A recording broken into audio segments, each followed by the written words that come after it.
Guys, നമുക്ക് കുറച്ച് സാധനം വന്നിട്ടുണ്ട്.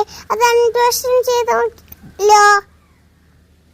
ഇത് ഫ്ലിപ്കാർട്ടിൽ നിന്നാണ് വാങ്ങിയത്. ഇതിന് 250 രൂപ.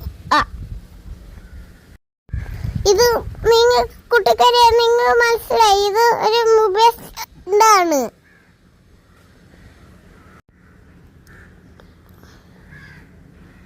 ഇതാണ് സാധനം.